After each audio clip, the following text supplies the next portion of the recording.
Yo, what's up, mga pare ko? Kamusta? Okay. Welcome back sa aking YouTube channel. Siyempre, kung di ka pa nakasubscribe, subscribe ka para updated ka sa mga ilalabas kong pagnanakaw. Minsan, hindi. Minsan, nakaw. Minsan, original, di ba? Pero madalas talaga ang pagnanakaw. Yung mga nasa pwesto nga, mga nagnanakaw. Tayo pa kayo mga mahirap lang. Di ba? Siyempre, nandiyan ang egocentric. Maraming salamat kay Papa Joseph Aday. Maraming salamat, Papa Otep, sa mga egocentric shirt. Thank you palagi. Siyempre, distinctive clothing kay Madam Alex Llagas. Maraming salamat, Madam Alex Llagas, sa solid na distinctive shirt wash. Distinctive shirt. Gracia Worldwide kay Boss J. Chris. Maraming salamat, Boss J. Chris. Ang angas ng flip-top jacket ko. Tangina, solid. Siyempre, hype beat kay Ninong Benji Rayala. Maraming salamat, Ninong Benji Rayala, sa mga solid na hype beat shirt. Siyempre, nandyan din ang JM Fine Furniture. Maraming salamat, Boss John Mike, para dito sa ergonomic chair na napaka-solid. Sobrang komportable. Sa mga trip umiscore, PM lang kay si JM Fine Furniture. 7-4 kay Papa Ethan Dominic Martinez. Dominic Ethan. Basta, I love you, Papa. Shinwear kay Kuya Mabagtingla. Maraming salamat kay Mabagtingla sa mga solid na Shinwear shirt. Thank you palagi. Siyempre, alam mo na yung shoutout din kay Bosyo Crown Manila, kay Kuya Nico Manning. Ayan, no? Solid na Crown Manila. Maraming salamat sa inyo palagi, sa mga sponsors ko. Okay. Eto na tayo sa prediction ng tanga. Alam nyo na. Siyempre, Isabuhay Semis. Alam nyo na kung sino yan, di ba? Katana versus Saint Ice. Dalawang may sariling estilo. Alam nyo na, si Saint Ice po yung nakalaban ko nung first round ng Isabuhay, at sa kasawi ang palad, ako po ay nabembang. Siyempre, nandyan di si Katana. Ang first round niya ay sa 3D. Hindi pa lumalabas yung second round nila kay si Katana versus Carlito, tama ba? At Saint Ice versus Zaki. Ayun. Di pa na-upload pero natapos na po yan. At ngayong papalapit na September 20, Buelta Balentong. Alam nyo na. September 20, huwag nyo kakalimutan sa Metro Tent. May laban din po ako dyan. May battle kami ni Fruz. At doon gaganapin ang Isabuhay Semis ni Lipcram versus Ban at Katana versus Saint Ice. Alam nyo na mga pare ko. Eto, sige, ipipredict natin to. Eto, mahirap ipredict. Dahil, parehas kakaibang estilo na itong dalawang to. Sila yung mga battle MC na para sa akin na sumulpot din na may sariling style. Okay. Kay Katana muna tayo. Si Katana, ang style ni Katana ay jokes, tapos hindi purong technical si Katana eh. Ang maganda kay Katana ay yung pumapatay sa kanya yung punto. Kung gaano kagaling pumunto si Katana, tapos hahaluan niya ng komedya na masakit na nakakatawa, yun ang style ni Katana. Sabay kalmadong bitaw, yun ang style ni Katana. Yung laban ni Katana versus 3D, lumabas na, last ni Katana ron, pero dikit din yun. Iba talaga pag live. Pakiramdam ko yung battle na yun ay, alam mo yun, magkaibigan silang dalawa, si Katana at si 3D. Sobrang ganda ng battle nila na yon, kahit magkaibigan sila. Last ni Katana ron, last din ni 3D. At napatunayan ni Katana na siya ang karapat-dapat na sumampas sa second round. At nung second round, laban niya kay Carlito, pinalad din po siya ron, hindi pa na-upload. Magandang laban din. Pero etong stage 3 ng Isabuhay, grabe to. Hindi ko alam kung ano mga pwede pang ilabas ni Katana, dahil napapanood ko naman noon pa, napapanood ko si Katana. Sobrang galing niya sa Motos days pa lang ni Katana. Sobrang galing na ni Katana. Ang madalas atake ni Katana sa kalaban ay yung mga anggulong hindi pa nasisilip ng ibang kalaban. Alam mo yung madalas si Katana ang bumubukas ng bagong anggulo sa mga kalaban. Madalas siya ang bumubukas. May mga atake si Katana na sa kanya mo lang maririnig. May mga jokes si Katana na sa kanya mo lang din maririnig. at yung mga anggulong sa kanya din lang galing. Madalas ganon si Katana kapag may kalaban siya, madalas nagagawa niya doon ako bilib kay Katana. Para sa akin si Katana mahusay sa ganon. At asahan nating may mga mabubuksang anggulo si Katana kay Saint Ice. Para sa akin, isa si Katana sa mga mahirap kalaban, lalo na kung naka-public masyado yung Facebook mo. Dahil si Katana, kilala natin si Katana ang napakahusay, bumutas, reality bite. Ang atake ni Katana ay reality shit. Madalas ang atake ni Katana ay yung mga nangyayari sa totoong buhay. Madalas yun ang inaatake ni Katana at binibigyan ni Katana ng magandang mga quotable lines, yung mga napipili niyang anggulo. At isa pa, ang gusto ko kay Katana ay kung paano niya dinideliver ng malumana yung mga linya. Madalas, kahit ako, madalas ako nakasigaw. No? Pero si Katana, bihirang magtaas ng boses si Katana. Pero, pumapatay yung mga kalmadong linya ni Katana.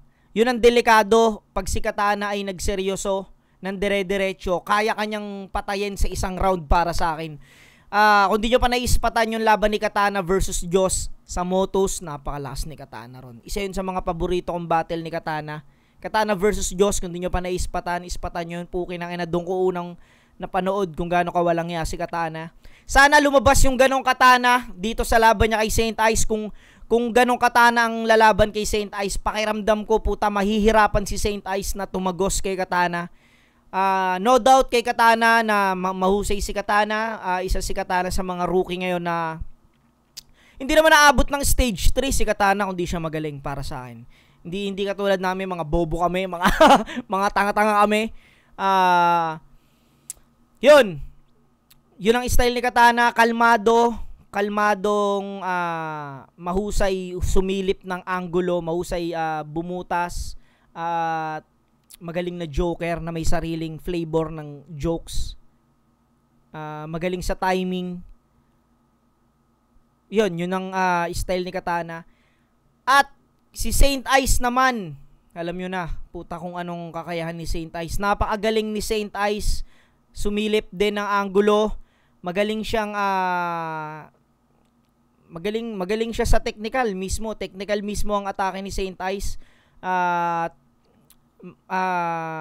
Mahaba rin, mahaba magsulat si Saint Ice, mahaba siya bumuo ng round. Di naman problema yon, nakakabilib nga yung mga ganon na kayang kumabisa ng mga ganong kahaba. Magaling mag-freestyle, pinaka sandata ni Saint Ice, ang pinaka-delikado. Kung hindi nyo pa ayoko i-spoil, pero abangan nyo yung laban niya kay Zaki. Makikita nyo kung gaano kalupit si Saint Ice doon. Ang lakas din ni Zaki ron. At ang Botor na ay 4-3. Para sila malakas, di ko alam kung ano naging butas nila sa isa't isa, kung paano nanalo at paano natalo. Pero, yung Saint Ice na lumabas sa laban niya kay Zaki, damn, sobra yon, sobrang lupit ng Saint Ice na yon. At first time kong makasaksi ng ganong kalupit na upset. Para sa akin, na upset si Zaki ron sa battle na yon.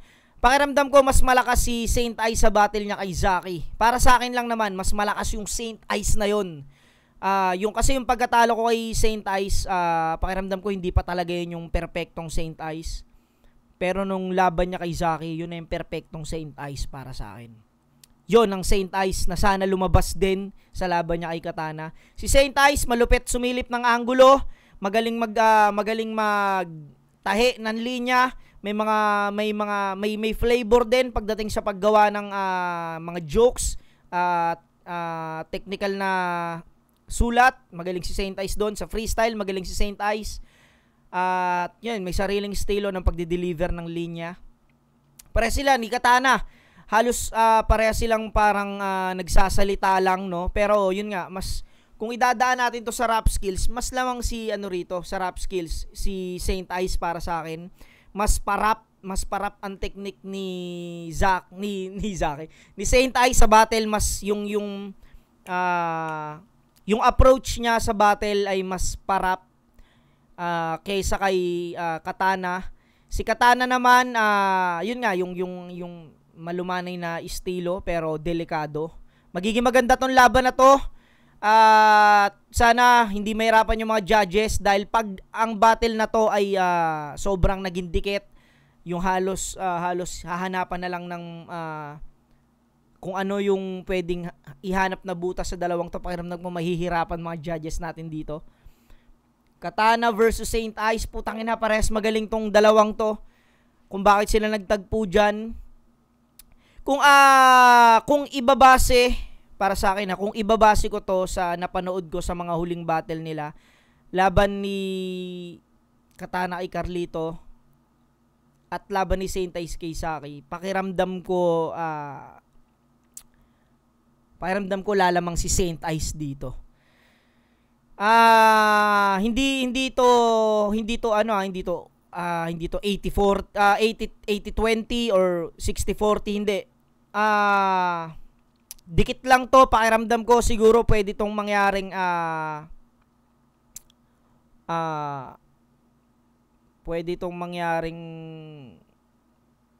lamang lang ng konti si Saint Ice dito pagdating sa skills, sa rap. Pakiramdam ko pag si Katana ay hindi nagpakita ng rap skills, dahil matik yan, Saint Ice magpapakita ng ng rap skills yan, pakiramdam ko magdo-double time or magmumulti ng dikit-dikit yan si Saint Ice.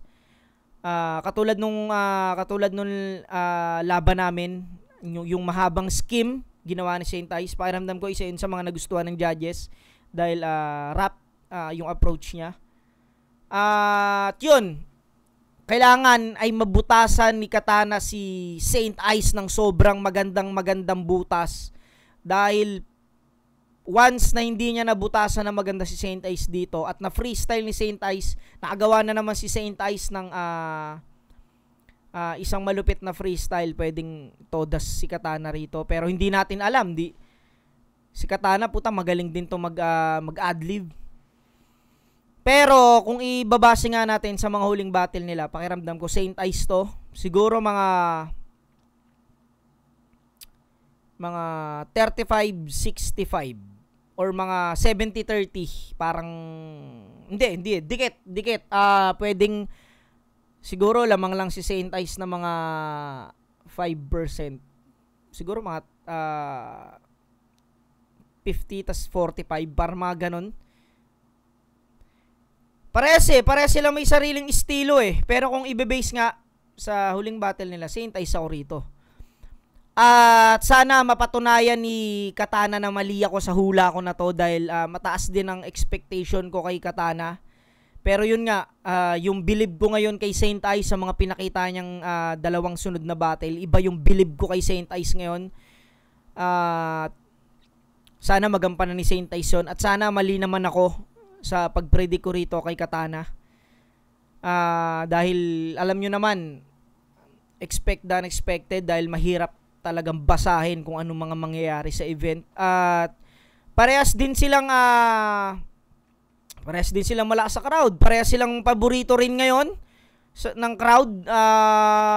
Para sa akin, kung pagdating sa bias sa crowd, walang mangyayaring bias dito, dahil parehas walang dito naman, walang underdog effect sa dalawang to. Walang underdog sa kanila, halos parehas silang magka-batch. Alam ko magka-batch to sa ngayong taon na. Pero alam naman natin mas nauna si Saint Ice, pero yung nung bumalik si Saint Ice at nung pagpasok ni Katana, magka-batch sila at walang underdog effect dito. Pakiramdam ko magiging maganda tong laban to. Pantay ang pagtingin ng crowd sa kanila. Puwera lang sa akin, ako banlag ako, hindi ko talaga may papantay. Yun. Pero sa battle na to, Katana versus Saint Ice, Saint Ice ako, dikit, konti lang. Pero yun nga, di natin alam kung ano mga mangyayari. Kaya abangan natin tong battle na to, September 20, Vuelta Balentong, at may battle din kami dyan ni Fruz. Abangan nyo kung paano ko pipiliting kong makapunta. Hindi, gagalingan natin. Syempre, gusto ko makabawi sa battle. Alam natin kung gaano kagaling si Fruz. Gagawin ko na lang kung ano yung mga kaya ko. Ibibigay ko yung best ko para sa inyo. para sa mga naniniwala pa rin sa akin, gagawin ko pa rin. At yun, dito sa battle na to, Katana versus Saint Ice ako. Dikit, siguro mga 45-50. Para siya mga ganun. Sino pambato nyo rito at anong tingin nyo sa battle na to? Sinong lalamang o sinong tingin nyo ba may mag-choke sa kanila? Si Saint Ice, huwag nyo na asang mag-choke yan. Puwan na nga na magaling mag-freestyle yan. Yun, Saint Ice para sa akin. Yun, hanggang dito na lang mga pare ko. Itong prediction ng tanga. Hanggang sa muli. Peace out.